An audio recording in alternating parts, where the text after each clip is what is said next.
Olá, filhos amados do Senhor Deus. Façamos uma oração para aprendermos mais ainda com o Espírito Santo hoje. Senhor meu Deus, permita que o Espírito Santo venha até os nossos corações e faça com que a cada dia nós sejamos preenchidos com mais sabedoria, conhecimento na Tua santa palavra. Em nome e por amor do Senhor Jesus. Amém. Capítulo de hoje, 3 de Números. No capítulo 3 veremos sobre a grande importância para o Senhor do povo da tribo levita. Vejamos a partir do versículo 1.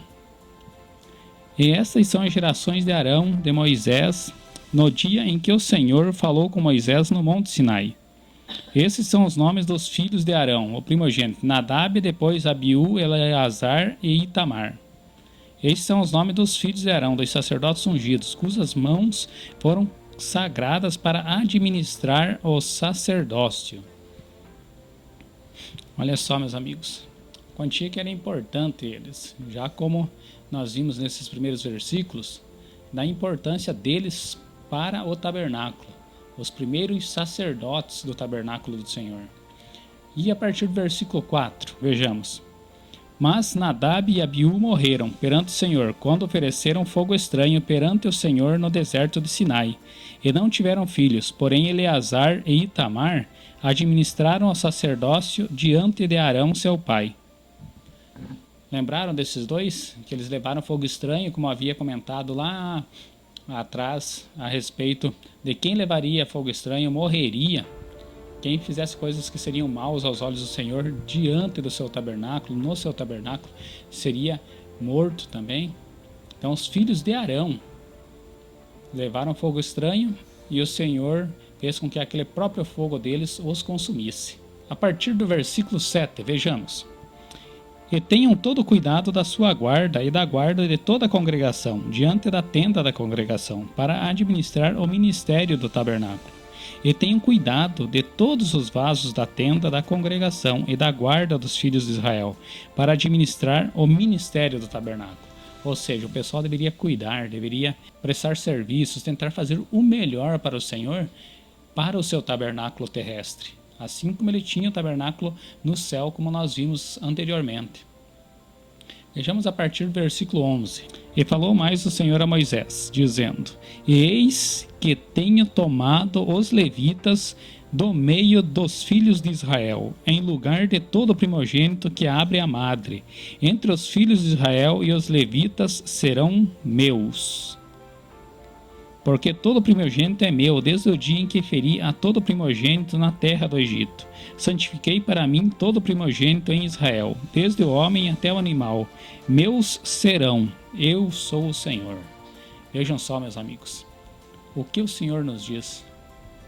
Que para todo aquele povo de Israel, no lugar do Senhor ter para ele todo o primogênito, ou seja, todo aquele filho, homem que nascesse primeiro, o primeiro de cada casa, seria do Senhor, ele estava com a tribo de Levi. Toda a tribo de Levi seria espiritualmente o primogênito ao Senhor.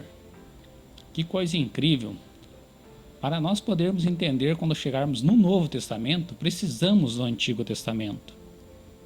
Se acaso você ouviu o contrário, que o Testamento foi abolido, que não é utilizado mais, muitas coisas, principalmente a lei cerimonial, não é utilizada mais. Não devemos fazer sacrifícios de animais. Mas quando se fala em dízimo, o teu mesmo pastor que fala que é abolido o Antigo Testamento, vai em Malaquias. Mas Malaquias está no Novo Testamento? Não, é o último livro do Antigo Testamento. Por que ele cita Malaquias? Não foi abolido o Antigo Testamento? Se foi, por que é utilizado? Porque quando vão falar de algum rei, algum vencedor, citam o Antigo Testamento? Deveriam citar somente o Novo. Então rasgassem o Antigo Testamento e jogassem fora e utilizassem apenas o Novo. Mas não.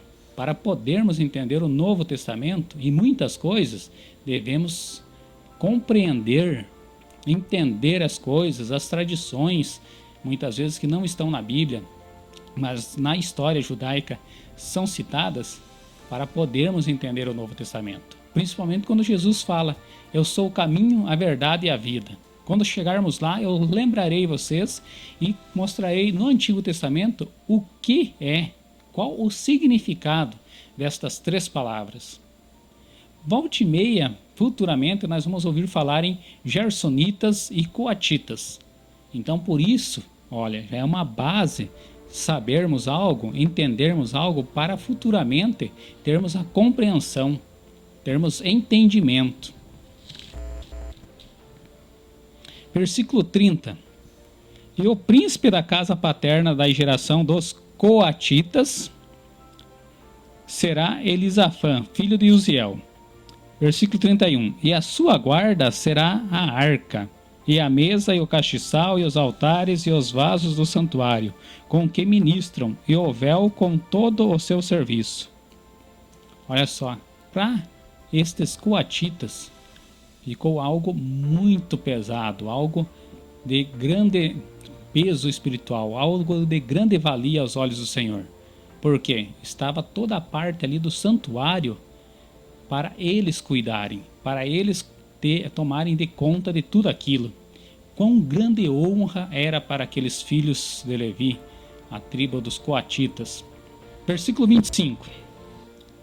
E a guarda dos filhos de Gerson, na tenda da congregação, será o tabernáculo e a tenda, e a sua cobertura, e o véu da porta da tenda da congregação. Versículo 36.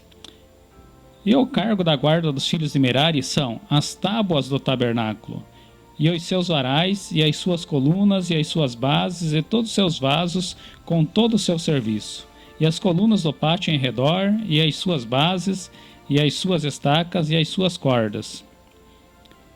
E os que assentarão as suas tendas diante do tabernáculo ao oriente, diante da tenda da congregação, para a banda do nascente.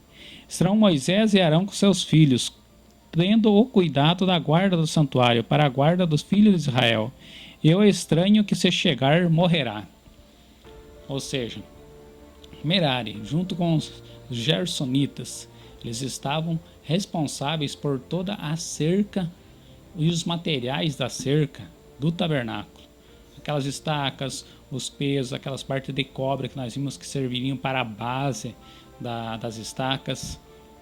E tudo que era parte do serviço ali, ou seja, os altares, os vasos, as partes que seriam utilizadas para as cinzas, as madeiras para servir de combustível, tudo ficaria a cargo do pessoal dos gersonitas e dos Merares.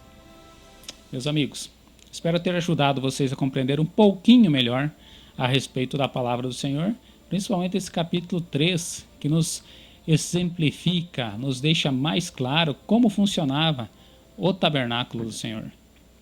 Fiquem com o Senhor Deus, até a próxima.